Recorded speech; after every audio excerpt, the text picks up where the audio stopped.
各位网友，大家好，今天是2021年5月24号，星期一，欢迎大家参加王健每日观察直播1的节目。我们今天有3个主题：第一个，甘肃100公里越野赛21人丧生；第二，独裁者什么都干得出来；第三个，资金洪流正在冲垮中国芯片自主的目标。那我们先讲第一个，甘肃省白银市举行的100公里越野赛出现重大事故，造成21名参赛运动员遇难，举世震惊。这个比赛叫做2021年黄河石林山地马拉松100公里越野赛，5月22号在甘肃省白银市景泰县黄河石林景区举行。参赛人员是上午9点开跑，然后有近万人参加了健康跑，那么其中有172名运动员参加了100公里越野赛。那么根据这个黄河石林地区的社交媒体发布的照片，开赛的当时刚开跑的时候，当时多云然后跑步者穿的都是 T 恤和短裤，但是比赛的前一天，国家预警信息发布中心的下属账号叫景泰预警发布就是景泰县的预警发布。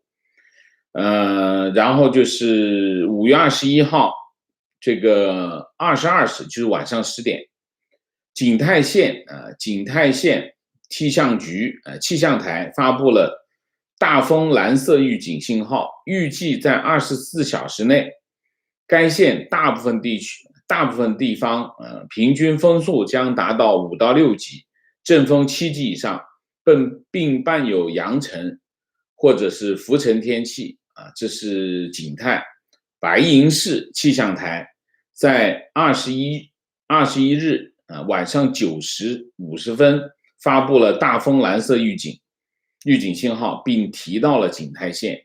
但是这个越野赛的这个组织者完全没有理会这些警告，既没有调整赛事，也没有要求参赛者增加这个装备，而且过去3届，这是第4届，过去3届都指定了风衣作为防风保暖的物品，这一届却把这个强制装备列表把这个风衣拿走就是它强制装备的列表里面没有风衣那么据参赛的幸存者，还有就是越野界的人士，还有就是救援人士都说这次比赛组织和应急救援工作疏漏风衣或者冲锋衣没有被列入比赛的强制装备加剧了参赛者失温就体温失温的这个现象。现在官方确认21人遇难，8人轻伤在医院接受治疗。那么在这21名遇难者当中，有中国国内越野跑的顶尖跑手，包括宁波江南100英里冠军梁晶，全国第10届残运会这个马拉松项目的听力障碍组的冠军，这个黄冠军参赛者说越野过程当中，在大风大雨的影响下出现了失温现象，撤离及时才能幸免于难。官方把这次事件定性为一起因局部天气突变发生的公共安全事件正在展开调查。据中国气象爱好者微博还原当天的这个天气情况，就是甘肃白银景泰县的这个天气情况是这样：22号，强大的冷涡来临之前，景泰当地阳光灿烂，21日气温一度逼近30度，可以说是温暖如夏。强烈的气温反差是局部强对流空气的这个土壤那么22号上午，冷空气抵达景泰后，对流云团出现，冷空气和强对流叠加，导致景泰县附近出现8级大风冷空气和小雨叠加，导致县城出现1小时出现4度的急剧降温啊。中午12点最低气温达到了6度啊。那么马拉松比赛就是100公里越野赛，它的2号和3号的这个休息区啊、休息点、支援点，海拔在1700米到2200米，比县城高300到800米。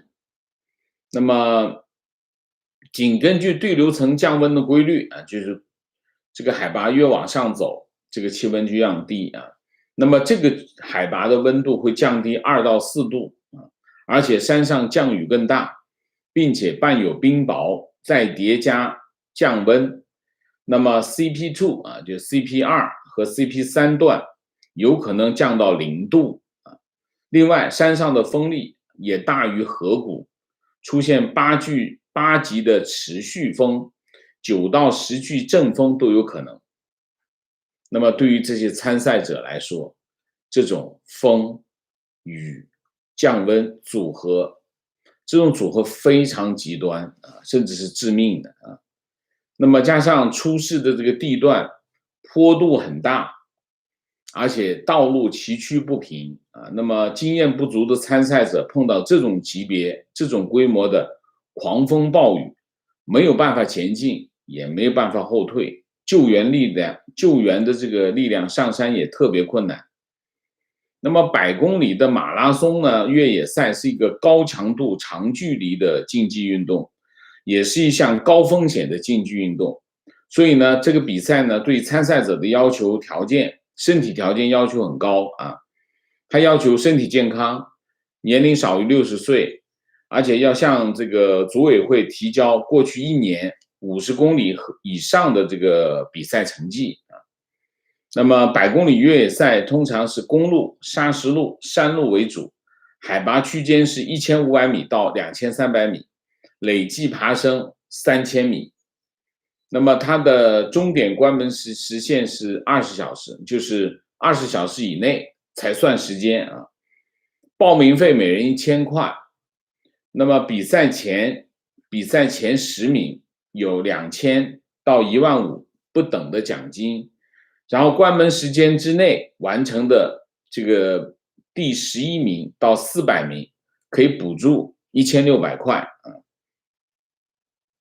那么有个参赛者叫张小涛啊，他说11点钟的时候，他到第2个打卡计时点，就 CP2 啊。那个爬山过程中风和雨都很大啊，而且越来越大，到山顶的时候简直是冻雨啊。那么虽然他用这个保温材料包裹自己，但是仍然觉得越来越冷，不断的发抖，浑身湿透，身体僵硬不受控制啊，他的动作就会变形。12点过后，他摔倒以后昏迷过去。下午3点钟的时候，他12点钟摔倒啊，那么大概是12点钟左右啊摔倒。那么下午3点被一个放羊的牧民发现，他说他把我扛到这个窑洞里，脱掉我全身的湿衣服，用被子包起来取暖啊。那么他说当时呢，他到达第3个打卡点所在的山顶之后，就没有看到补给点，就没有补给点啊。最重要、最需要补给的时候就没有补给点。那么摔跤之前呢，因为折返距离更远，他就没有办法。他计划是去下一个打卡点 CP4 啊，就下一个打卡点补给点退赛，他不准备在下一个退赛，但是没有能够达到，他就摔倒了。他说5年多的山地越野经历当中，从来没有这样的遭遇啊，没有办法用语言表达内心的心情，简直是人间地狱啊！这是张小涛说的。然后那个越野赛报名的官网里面说啊，组委会强制参赛者携带的装备包括号码布、计时芯片、电子轨迹、GPS 跟踪器、照明设备就头灯、水具、救生毯、口哨、手机啊，其中有4项组委会前面4项组委会提供啊。那么没有强制这个装备的造成的后果由参赛者自行承担啊。那么风衣或者是冲锋衣被列为建议装备，这是非常致命的啊。那么但是呢，从第1届到第3届，他们就是这个比赛啊，就这100公里越野赛，从第1届到第3届，冲锋衣都是强制，冲锋衣和保暖内衣都是强制的要求携带的装备。那么专业人士说，比赛过程最怕什么呢？风雨交加，因为雨把身上的衣服打湿，然后再上大风，大风一吹啊，体温就非常快速的流失，急剧的降温，人就有生命危险啊。那么你衣服湿掉，生存空间就小很多了啊。所以必须携带冲锋衣、羽绒服或者抓绒的这个保暖衣物。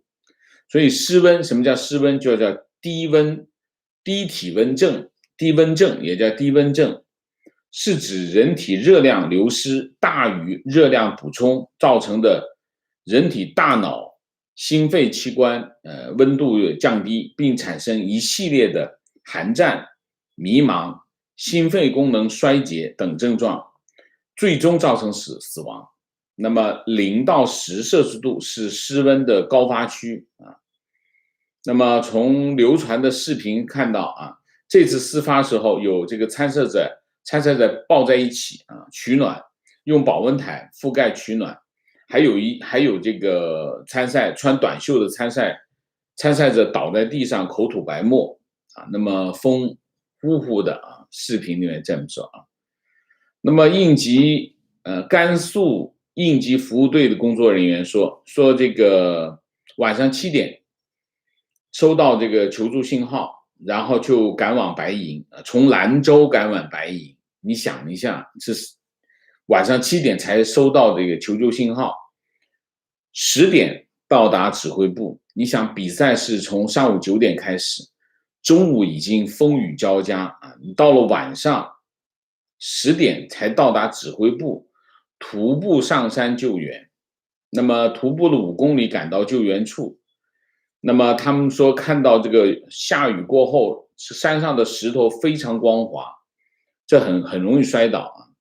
不过死亡原因都是因为失温啊。那么到达时间很晚了，我们去的时候，那么救援人员说我们去的时候，基本上能下山的已经下山了，剩下的基本上都是遇难者。然后他们当时就和消防救援力量转送下来7具遗体，当时就转运下来了。那么专业人士说啊，现场的保障措施是根据情况正常准备，你遇到恶劣天气就完蛋了，因为你没有准备啊。那么整个赛事的线路缺乏专业性，应急预案做得不好，也不完善啊，特别艰难的路段没有补给点啊，最需要补给的那个路段没有设补给点啊。那么100公里越野赛是白银市的品牌活动啊，白银市的市委书记叫苏军啊，苏军说这个比赛是提升白银旅游的知名度啊，推动基础设施建设，提升城市管理水平，改善旅游市场的客源结构啊。那么官网这么说，官网是说第4届比赛由白银市委市政府主办，白银市体育局、景泰县县委县政府承办，具体由黄河石林大景区管理委员会和甘肃缅景体育文化发展公司负责执行，景泰黄河石林文化旅游开发公司负责赛事推广。这就是整个的责任主体就是这些啊。事件发生之后，白银市市长张旭成鞠躬道歉啊，在记者会上鞠躬道歉，就是前一天他宣布这个比赛开始啊。那么每日甘肃网在5月22号在比赛开幕的时候说，比赛的成功举办，为黄河石林旅游景区创建5A 旅游景区按下了快进键。然后黄河石林景区创建5A 旅游景区写入了甘肃省2021年政府工作报告。白银市力争6月底完成国家文旅部景观质量评定，8月底完成省级初步评定整改，10月份迎接这个文旅部的验收，年底之前创建成功，并且正式挂牌。这就是这件事情的来龙去脉啊！这个来龙去脉让人非常的生气。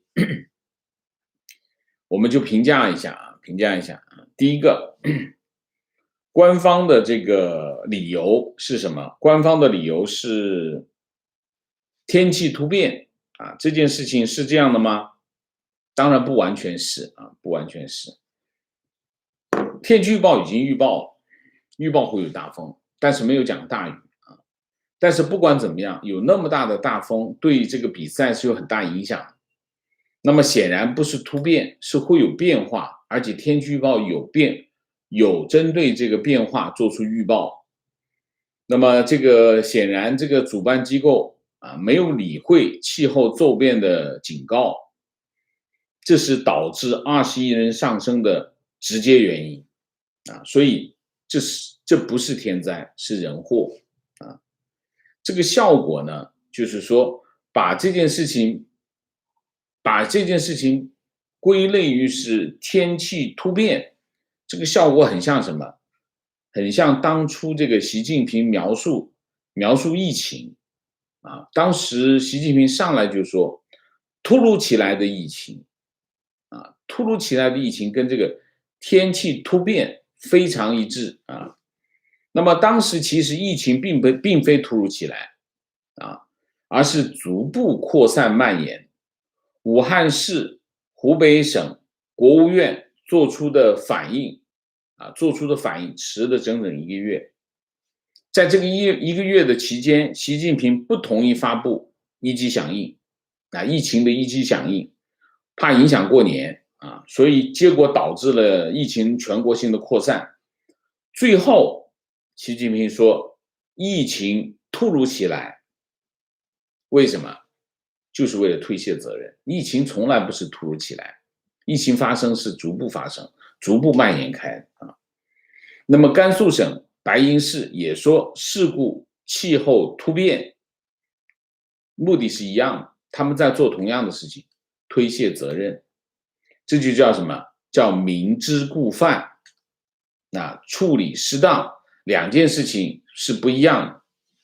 你明明知道发生了一件事情，你就不处理、不回应，等着这个后果出现了，你说是气候突变，你说是突如其来，一样的，都是为了，这是2个不同层次的问题都不同层次。所以呢，我们对他的这个评价就是2个字：混账那么我们通过这件事情，你可以看到白银市在搞它的旅游景区，为了搞这个旅游景区，搞了一个这个100公里越野赛。100公里越野赛天气要变了，他们不管，继续举行，准备不足，预案不善导致了人命伤亡。所以你可以看到，中国人都是政策工具是实现政策目标的，是实现政府目标的政策工具那么这第一。第二，中国人的人命不是命，所以它非常的脆弱。一场比赛可以死21个人，所以叫非常脆弱，动辄送命。第三，还是那句话，办正事千疮百孔，干坏事滴水不漏第四个，发生在中国的所有形式的活动目标都是为了挣钱和体育无关，和艺术无关，和任何人类的美好动物馆，都是用来搭台的，唱戏的都是为了挣钱啊。这第四。第五，死了21个人，只有白银市的市长张旭成出来道歉，甘肃省没有人，体育总局也没有人，新华社没有稿子，人民网也没有稿子。所以人民就是江山啊，共产党打江山做江山，人民是资源，是什么？是耗材，又消耗了。这就是我们今天对这件事情的评价。好，我们做第二个主题啊。第二个主题是独裁者什么都干得出来。这个题目是取自于这个叫什么法网。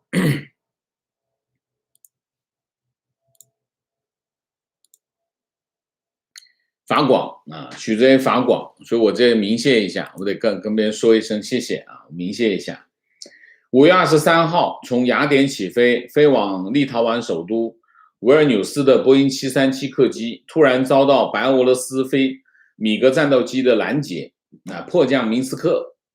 乘客中有一名乘客是白俄罗斯总统卢卡申科点名要抓的人，这个人名字叫普罗塔塞维奇。那么26岁的普罗塔塞维奇是电报频道 Nexta 的创办人。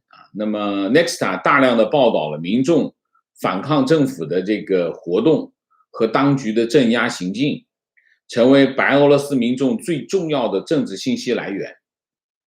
他和另外一名创办者被白俄罗斯国家安全局列入恐怖分子名单，罪名是组织大规模骚乱、扰乱社会秩序和煽动社会仇恨。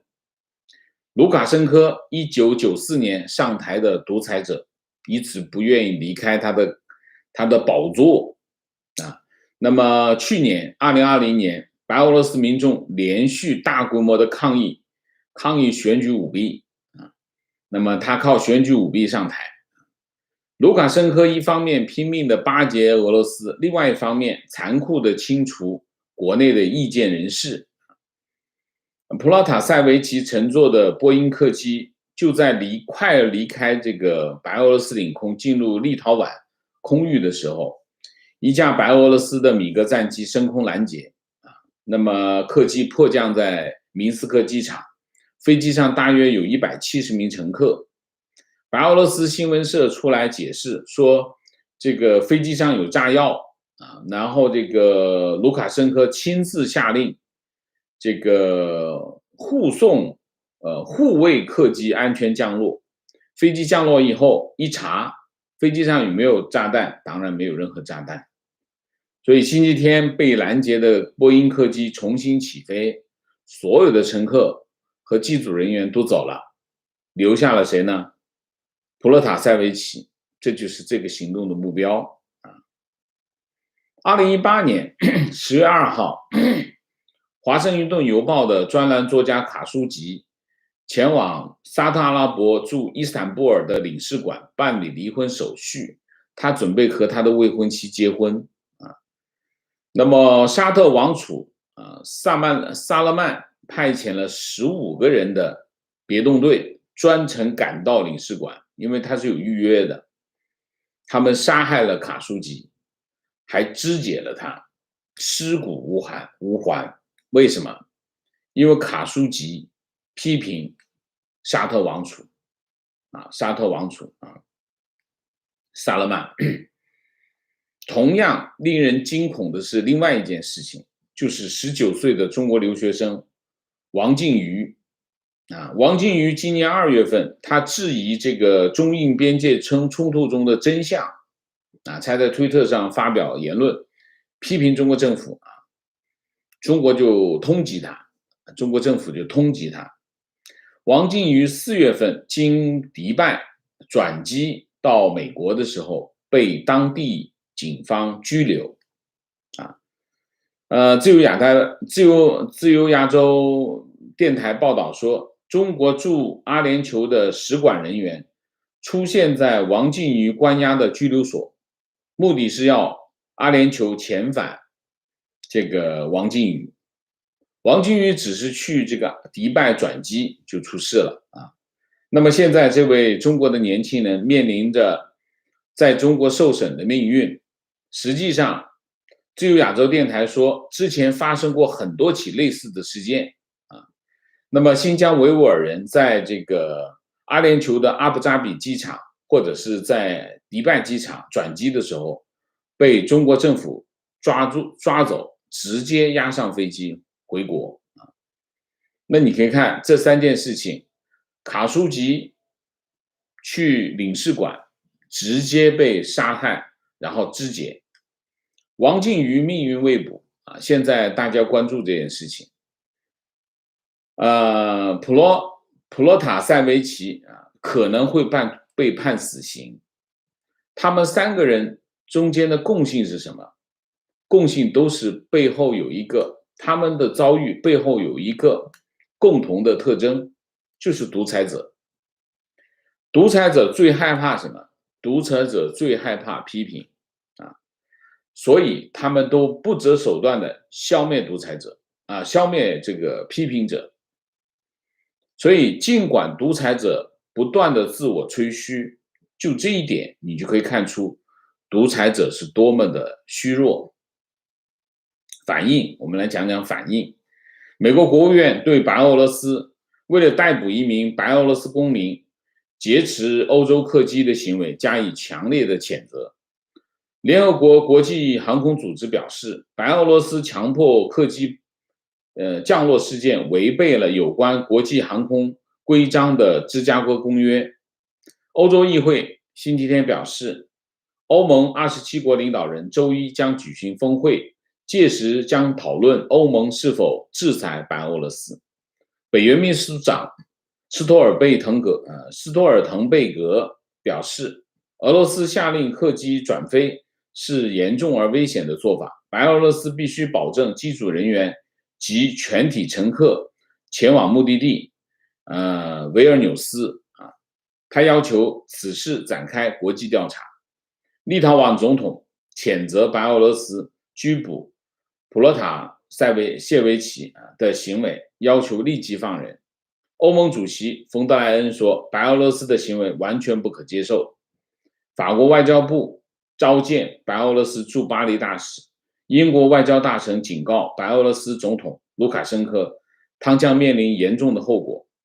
德国要求白俄罗斯立即解释，波兰形容这是国家恐怖主义行为，应该受到谴责。这就是这件事情啊，我们还是要讲啊。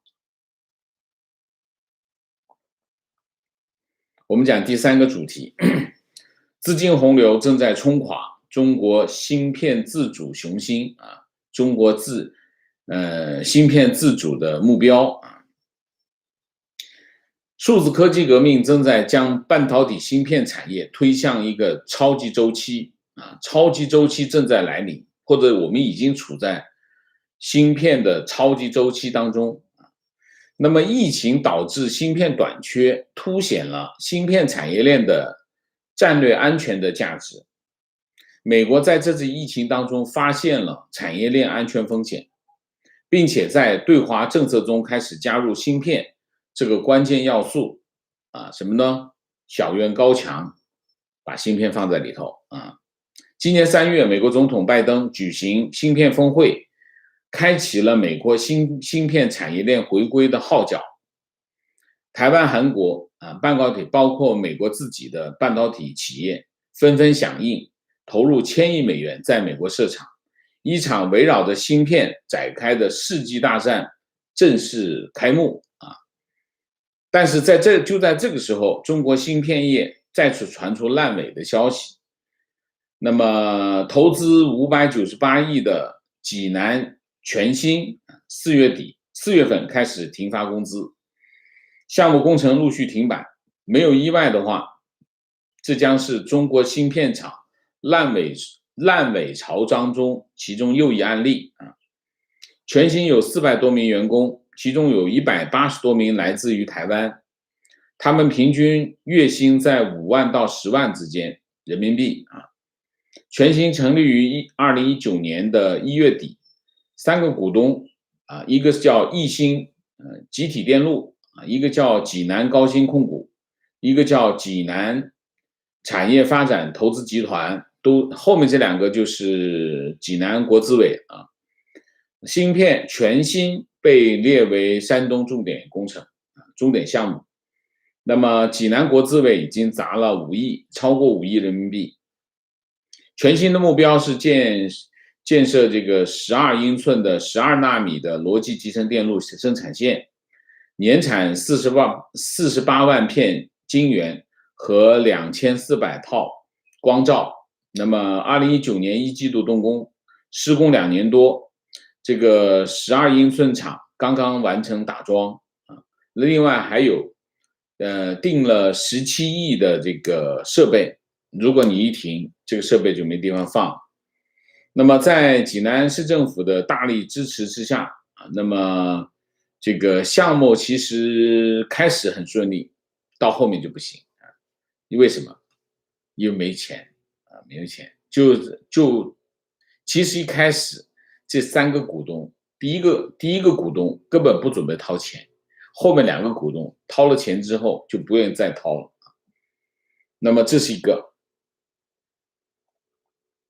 去年10月份，那么这个去年10月的统计数据，过去1年时间，中国有6个100亿级的半导体项目这个烂尾啊。那么其中一个今年最著名的一个是什么呢？就是武汉红星。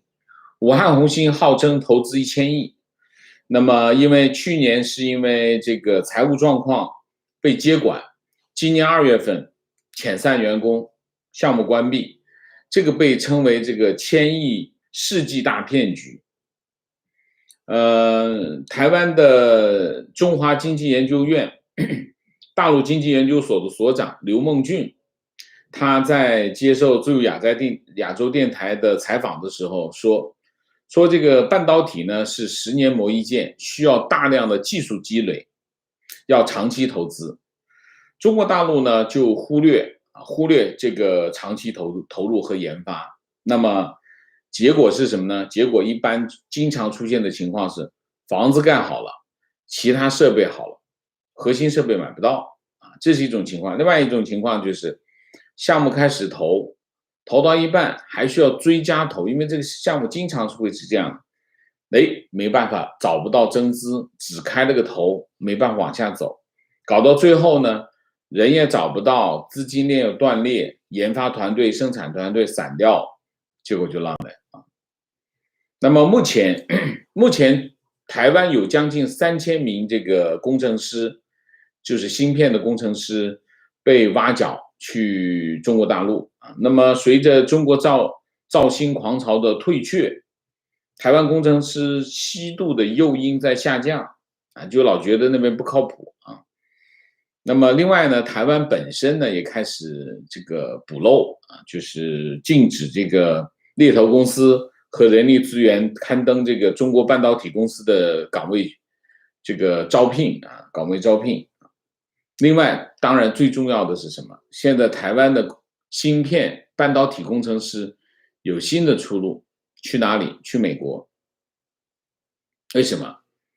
那你想一下，那之前有很多人本来预期这个拜登政府上台之后，对中国的这个制裁可能会减弱，但是其实情况恰恰相反。拜登政府上台之后，对中国的这个制裁更加严格，并且联合盟友一起制裁。现在他组成的半导体联盟已经有60多家厂商加入啊，所以他对中国的这个供应链产生非常大的影响。那么现在的情况是什么呢？韩国总统文在寅上个星期访美，最受关注的其中一个议题是什么？就是双方在芯片制造方面的合作啊。那么已经确认的是，三星计划投资177亿美元，在德州奥斯汀新建一座3纳米的芯片厂啊，这是第一个。第二个，拜登政府和国会那么投资项目，拜登的政府和美国国会都在做计划，做什么计划？针对芯片产业的鼓励计划。那这个计划的规模加在一起，这钱有多少？过千亿美元。大家知道，如果政府在提供有过千亿美元的这个资助的话，它会有杠杆作用，它会带动翻倍的这种投资效应。包括哪些？我念给大家听一下。第一，2021年的这个国防授权法收录了这个之前国会议员提出的美国芯片法Chips for America Act 的条款，为美国国内芯片制造业提供370亿美元的补助，这是第一。第二，拜登政府的基建投资计划和美国国会推出的一项特别支持科技的法案，两项计划加在一起，美国联邦政府将会出资500亿美元资助这个芯片制造业。第三，美国参议院跨党支持推出的无尽边疆法 Endless Frontier Act 最近追加修正案，为美国半导体产业提供520亿美元的联邦资助。后来这个无尽的边疆法案在本月参议院商务委员会通过表决修订，把这个无尽边疆法案修订改名为美国创新和竞争法。那么这项补充拨款其实是个补充拨款法案，计划未来5年投入390亿美元，带动传统芯片生产的激励项目，另外再投入105亿美元用于半导体的研发项目。这是第三。第四，美国的半导体企业还在游说政府出台更优惠的税收减免措施，为芯片制造设备采购这个设施建设研发争取高达40%的税收减免。这是第四。第五，美国本土的投资我们刚才讲三星177亿美元的芯片厂。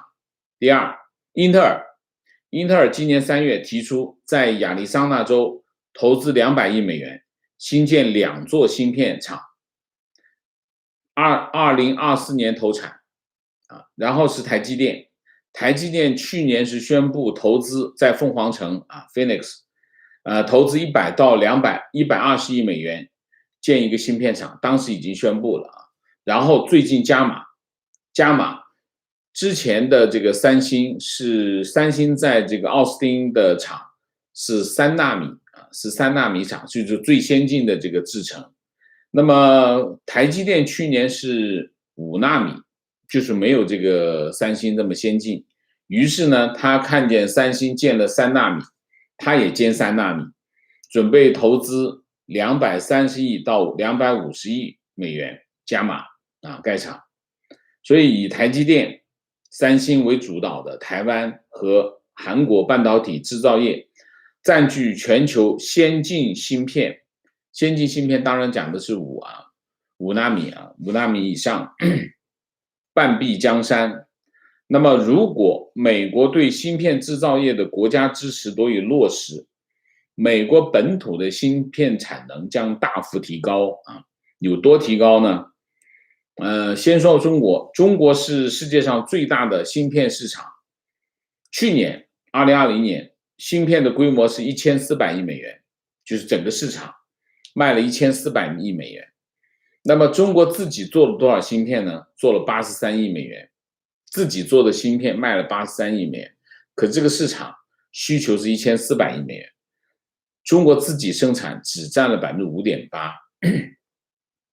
中国在2014年通过的这个计划，就是大型集成电路的计划，他们当时是预计在2020年中国的芯片国产芯片的占整个市场达到多少？27%去年是去年要达到27%，但实际上都做到多少？5.8%，差多少？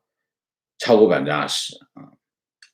那么如果美国芯片法得以落实的话，那么现在的情况是什么？今年2021年，全球先进制程芯片的产能55%集中在台湾，排第一，台湾排第一，就是5纳米以下叫先进制程，台湾占55%，韩国占20%，排第二，美国排第三，占18%啊。那么如果美国芯片法得以落实，到2025年，美国先进芯片就先进制程的芯片的产能将会超过韩国，在全球份额占到21%啊。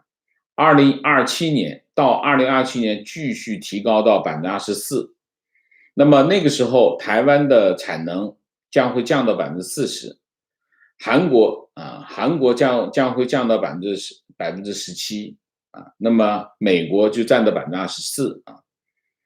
那么受到美国制裁，中国是没办法采购到关键的生产设备，中国先进芯片的产能将会大幅落后，3、5年之后，全球份额仅占全球总量的6%啊，6%。那么这个卡托研究所的这个研究员叫林西科姆说，目前中国的芯片生产水平处于中流啊，核心当然就是中芯国际，距离世界顶尖水平至少有5到10年的差距，5到10年差距啊。那么中国的芯片业很难在高端领域赶上这个台积电、三星和英特尔这3大巨头。那么中国的制裁，美国的制裁雪上加霜啊，他们很难获得5纳米甚至3纳米的所需要的顶尖的设备。那么，日经亚洲今年3月的进行的一个调查显示，7家中国芯片制造设备供应商表示，他们的订单就是给中国的芯片厂提供设备的7家供应商。说他们来自中国的订单大多数生产是14到28纳米芯片的机器啊，有些设备甚至更老啊。那么除此之外，中国的芯片厂获得的零部件和原材料也很困难，所以他们的这个成品合格率会降低啊。那么业界认为，芯片行业正在迎来一个超级周期，叫 Super Cycle 啊。为什么？因为新一代的智能手机，然后计算机等 IT 设备，还有就是数据中心系统、航天航空、军事应用，这些方方面面都在需求什么？包括汽车都在需求芯片。所以芯片需求无处不在，各国政府都开始大举投资这个领域。最早进入投资这个领域的是谁？是中国政府，但是中国政府做的这些投资没有效果啊。那么 IDC 的分析报告预测啊，2021年全球半导体市场可以达到5220亿美元，增长12.5%，今年啊。那么消费类、计算、5G、汽车半导体需求强劲增长，那么芯片短缺持续啊。那么现在的情况就是这样，所有的私人投资、政府投资、政府的产业政策都在推动，从美国开始啊，都在推动芯片产业链的投资。所以，不仅仅是美国、中国、韩国。欧盟也在考虑建立一个半导体联盟，也希望台积电、三星、英特尔去欧洲建厂。所以他们是计划，欧盟是计划要让欧盟在2030年它的市场占有率从10%提高到20%，这就是大概的情况，就是以1000亿为单位的资金正在进入芯片产业链。这就是我们现在看到的场景。为什么？因为芯片的超级周期正在来临，而在这个时候，中国在整个的竞争态势当中失去了它应该有的位置。这就是我们今天讲的这个主题。好吧，那我们今天3个主题就大体上讲这么多。芯片这一块我不想讲太具体，因为会有一点枯燥啊。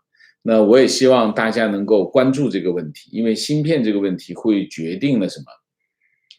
芯片是所有数字产业的基础。数字产业如果不能够有芯片的支持，那它基本上用中国的话叫什么？叫卡脖子，那就会被卡脖子，好吧？那我们今天的主题就讲到这里，我们下面进入互动。进入互动之前，温馨提示啊，请大家点赞，请新来的网友订阅，请大家加入我们的会员，支持我们做更好的节目啊。好，明谢，魏唐，谢谢，果喷水，谢谢，老罗王，谢谢，古 YPU 酷，谢谢 Rick Han， 谢谢，甘肃事件郑基因跑山界，梁青来香港参加过香港100 HK100跑越野跑啊。任海杰，谢谢。中国做不出自己的先进芯片的，就跟瘟疫苗一个道理，体制和教育的问题。OK， 好，情绪，为21位遇难者哀悼，为中国的千疮百孔的正视感到愤怒。情绪，我就是白银的，这个地方的政治生态就是亲戚政治，一个政府大楼里全是亲戚，毫不夸张啊。这个情况不是白银才有。全中国都是这样，地级市以下的这个县市，全是亲戚政治啊。这有一个报告，我们找个时间去做一个这个专题啊。地级市以下，县级市、县或者县级市，基本上全部都是这种情况。就是叫什么？叫亲戚政治，就是裙带关系，全部都是裙带关系。县长是一条线啊，全是县长的亲戚啊。然后书记啊，县委书记就是以下全是县委书记的这个亲戚，然后双方交战啊，大概是这样啊。观点完全是人祸，习惯性的把人祸怪到天灾。3年大饥荒开始，再到唐山大地震的救助过程，再到98年大洪水、汶川地震等等，但凡能推给自然灾害，绝不承担任何责任，为逝者默哀。观点，作为主办方，肯定了解当地的温度变化，不叫停才是恐怖的。现在这个所谓的主办方只向领导负责，不向运动员负责。情绪，我去过这个黄河石林景区，从一个跑步者的角度看，在这里举办超马赛的确是很具有挑战性。举办方需要有周密的保障救护体系和危机应对方案，参与其中的选手也要做好充分的准备，包括装备和体能储备。从事后汇总的信息看，组织者没有任何预警动作，也没有及时终止比赛，也没有紧急的救援力量。这样的赛事完全是地方政府的面子工程。类似这样的赛事还有很多，必须暂停举办，重新审核。我不会参加任何中国的赛事了。非常正确，非常正确，他们根本就没有资格举办这样的比赛。观点，这次天气是黑天鹅自然事件，但背后却是人为的责任事故，是管理者的无能，低下的组织管理能力的体现，也是对生命的漠视。这样的悲剧持续发生，只能说明这个社会管理者关注点从来不是为了人民。你想一下，那个救援者收到的通知是几点钟？他晚上10点钟才到救援点，晚上7点钟他才得到通知，你想想什么情况？中午已经是暴雨，已经是暴风雨，中午已经是暴风雨，已经是冻雨了。主办方到晚上他才开始发出救援信号，你说什么情况？所以你说这个组织者该死，真的是该死。观点，这种活动就是有政府拨经费，承办单位都是有利可图，没有举办资格和经验的单位，凭着关系拿下举办权，结果出了事儿。这种事情在中国非常普遍。是的，情况在甘肃越野赛人祸发生的前一天，当地政府在早上已经收到了关于比赛地区恶劣天气情况的影响，高层政府不顾恶劣情况继续进行，这类政府官员几乎没有人性，就是活死人。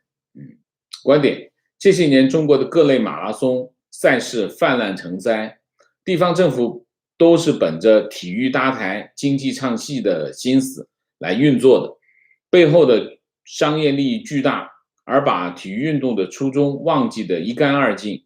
本人从此坚决抵制中国任何马拉松赛事。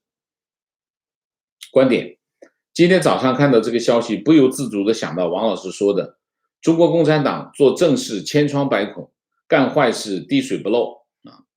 观点，同样是体育赛事，慕尼黑惨案，恐怖分子劫持人质，死亡11人。如今一场马拉松可以死2倍以上，恐怖分子面对 CCP 自叹不如。观点，主办方甘肃绵津体育是一个全是临时工的空壳公司啊，这个我不意外啊。观点，这是大型比赛，所以藏不住，只能爆出来。想起以前朝鲜战争，毛一句话，无数身着单衣的解放军从南方直送朝鲜，结果冻死无数。但是我们仍然是胜利的人民。想到未来一帮年轻人在文革 2.0 期间下放到西北，途中遇到如今一样的天气被冻死，死了也就死了，没有人会知道。但是我们还是胜利的人民。就是这样，你要直接把这个部队单一送到朝鲜战场，这毛泽东干的。所以还是那句话，中国人民是什么？中国人民就是好财。情绪，这个国家最让我恶心的一句话是不怕，反正中国人多，多死几个没什么大不了，视生命如草芥。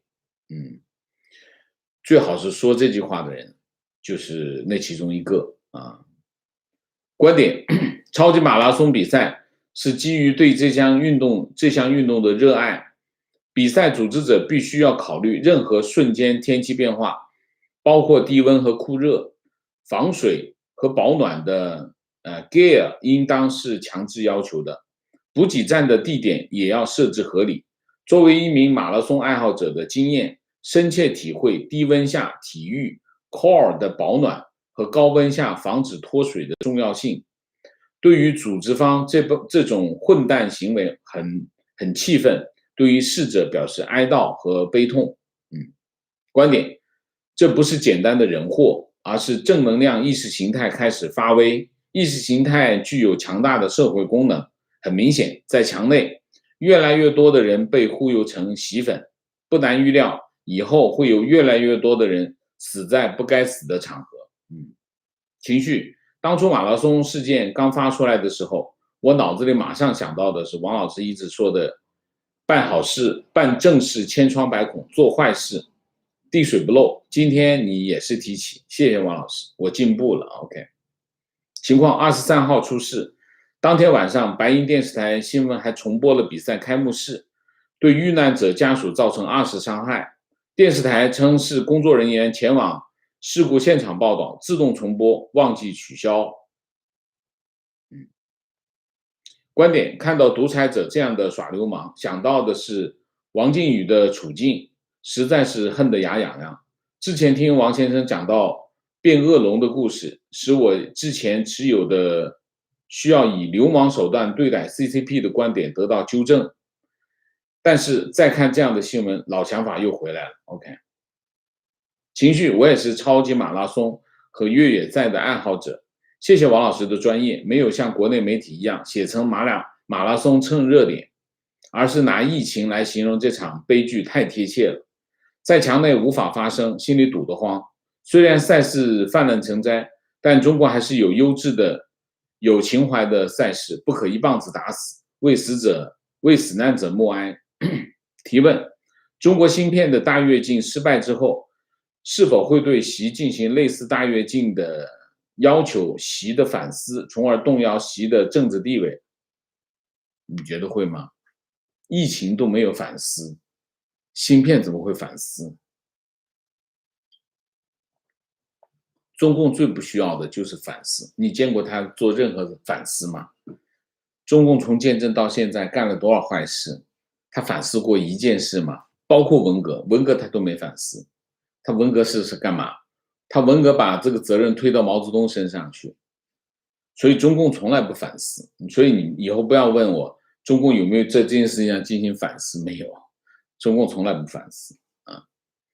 观点以前是太阳能、清洁能源产业，现在是半导体、芯片大跃进。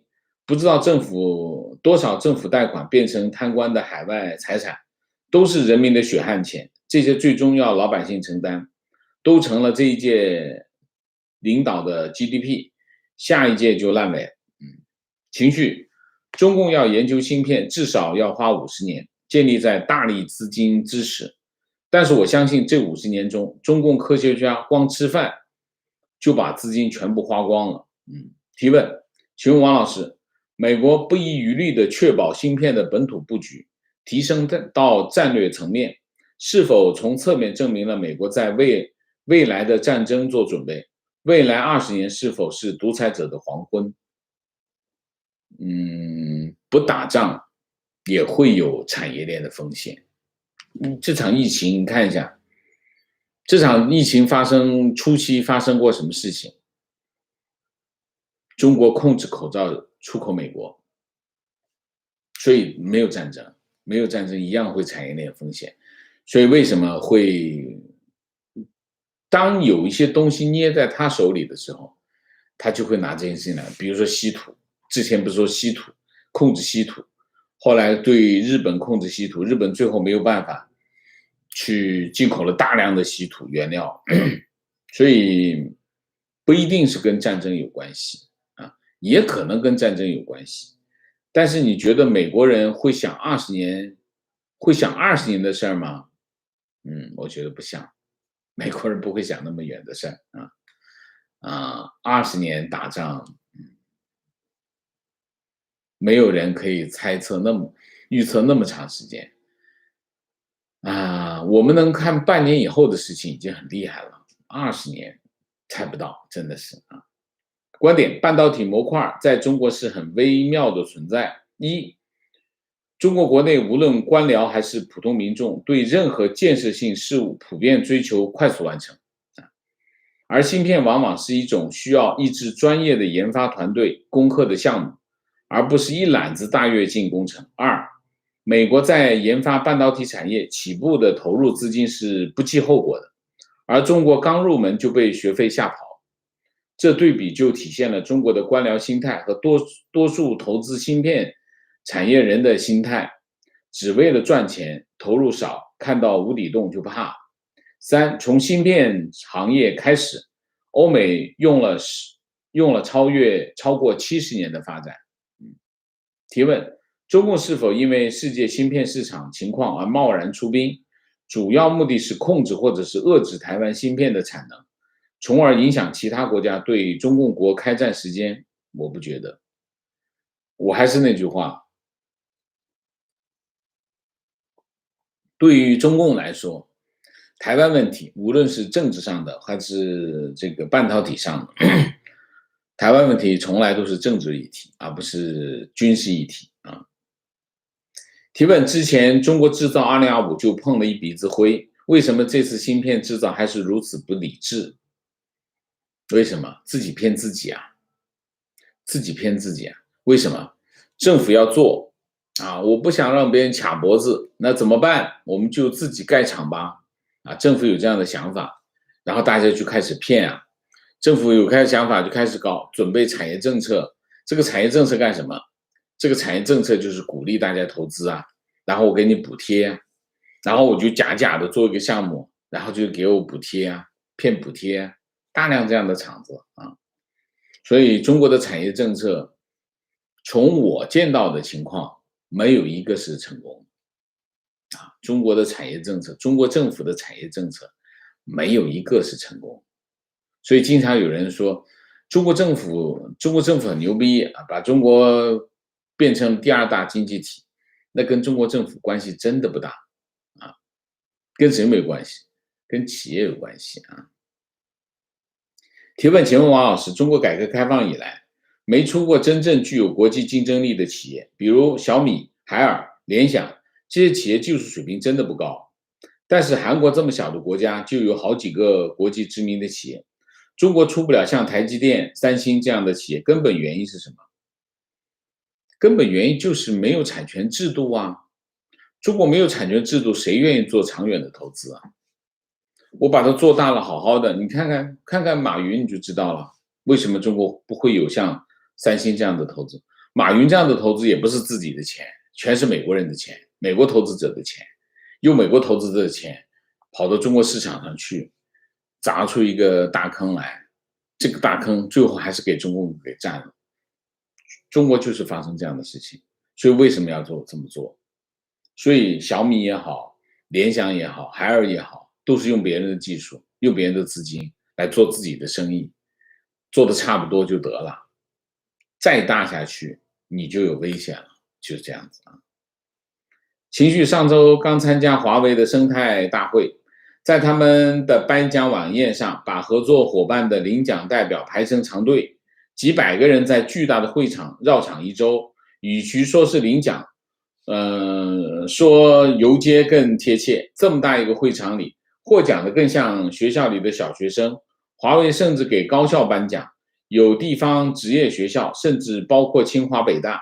颁奖完毕，唱几千人起立唱红歌，我直接扭头去厕所表示抗议啊！提问，请问王老师，中国目前有什么资源是占优势的？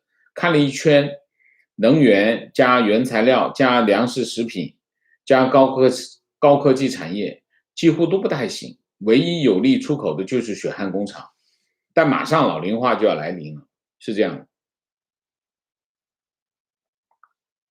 占优势啊，中国占优势是有的，还是蛮多的啊。比如说制造业啊，制造业中国的优势是很明显啊。当然现在制造业也有一些困难，是什么？就是原材料价格啊。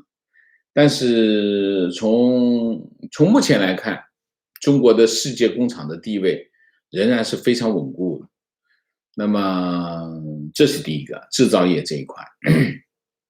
还有一些跟什么有关系啊？跟传统中国基本上中国的产业优势都集中在传统领域啊。传统领域呢，第一个技术水平不是特别高，然后第二个需要很大的规模，第三需要组织产业链啊，所以这种产业中国就会有优势。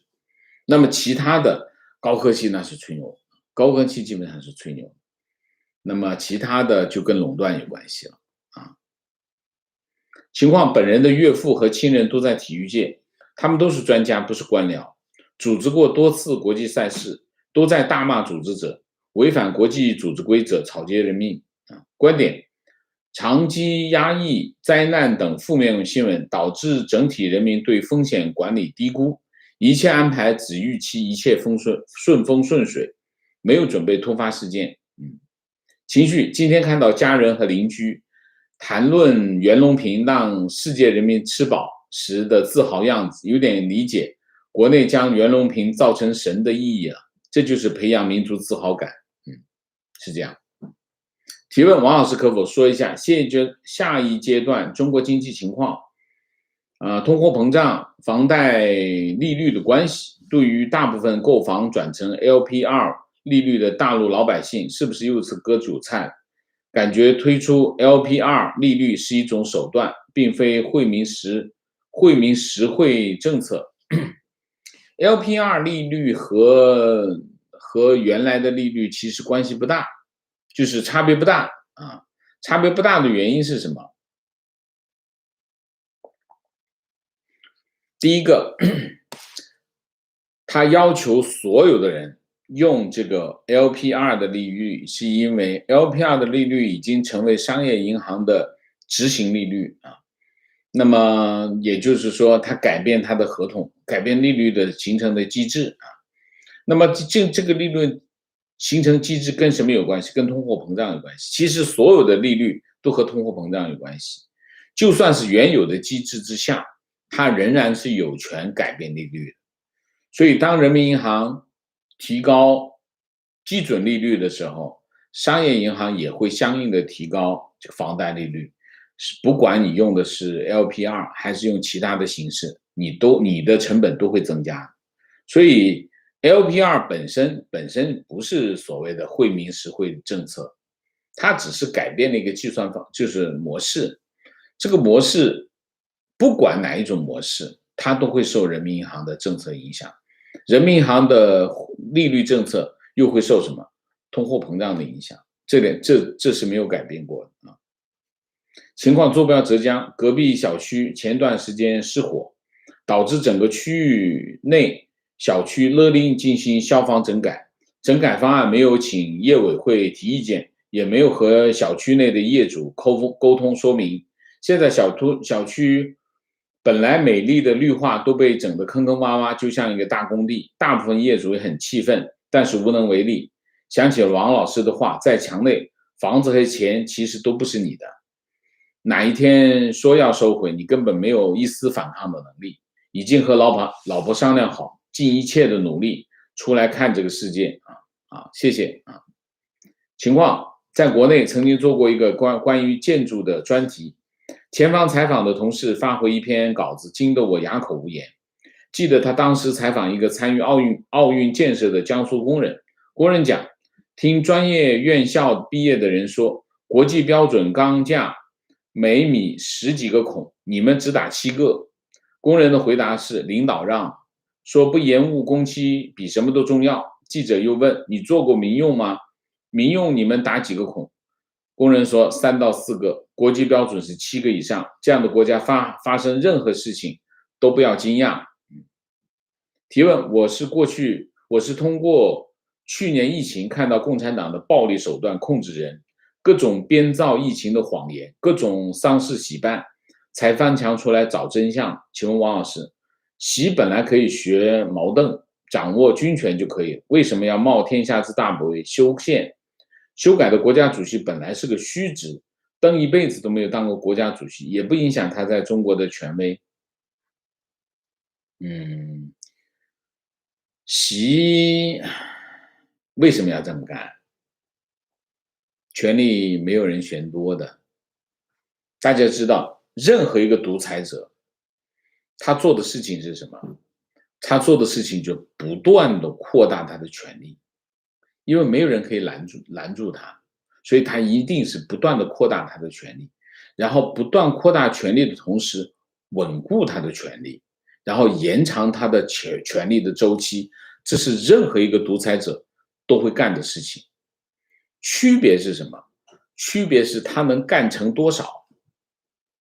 从毛泽东到邓小平，到江泽民，到胡锦涛，到习近平都没有区别，他们都是在做同样的事情，只不过每个人所处的位置不一样，他能够施展的空间也不一样，他们得到的结果也不同，你看到的现象也不同而已。所有的独裁者，他们想的都是一件事情，把自己的权力扩大、握牢、延长，他们做的是一样的。所以你不要奇怪习近平做这些事情。提问，王老师能否做一期节目讨论清朝垮台后中国发生的历史情况？昨天听到有网友提到，如果中国垮台后中国会发生动乱，王老师当时说到，这个所谓的乱是中共语境下的乱，并指出苏联、东欧国家在共产党下台后并没有发生乱，这点我很同意，但个人始终有一点无法理解。毕竟我们学习的知识告诉我们，清朝灭亡后，中国在经过短暂的和平年代后，很快进入了军阀割据和混战的时代。这不得不让人思考当时推翻清朝的举动是否适当。军阀割据就不好吗？军阀割据未必不好。我们可以讨论，这是个值得讨论的议题啊。你的建议也很好，我也可以做一些准备，有机会我们跟大家讲，好吗？提问：为什么中国人民不会反抗中共扼杀新闻自由、学术自由、言论自由、出版自由、宗教自由？不论台湾、韩国都曾力抗，让执政者妥协，还自由给人民。中国有人反抗，有反抗，被镇压而已啊。6·4事件就是个很典型的例子啊，都有啊，中国人一直在反抗，只不过你看不到，为什么？媒体不在人民手里，官方媒体不报道，你也就不知道。所以其实不是不反抗，是有反抗，不断的有反抗，只不过这些反抗，第一个，它没有连成一片啊，是个体在发生，连成一片的就6·4事件，大家知道。所以中共在镇压，然后控制媒体，然后再修改历史，篡改历史，所以反抗存在，只是不为大家所知啊。提问：王老师可否谈一下美韩联合声明？其实我们之前谈过啊，只不过声明还没出来，声明我手上有啊，但是新闻似乎已过，所以我没有再做。大体方向和我们之前做的节目一致啊，没有太大的区别啊，所以我就没有另外再做。好吧，情况坐标帝都，公司新项目需要人员调动，但人员要先离职再入职，增加就业率。OK， 情绪，王老师今天新闻太多，需要准备很多时间来做个完整的分析，迟到可以理解，谢谢王老师，谢谢啊，是这样啊，是这样，明谢魏超，谢谢。好，我们今天的节目就到这里，感谢大家的参与，我们下个节目再见。再见之前，请大家点赞，请新来的网友订阅，请大家加入我们的会员，支持我们做更好的节目，做更好的自己。谢谢大家，谢谢。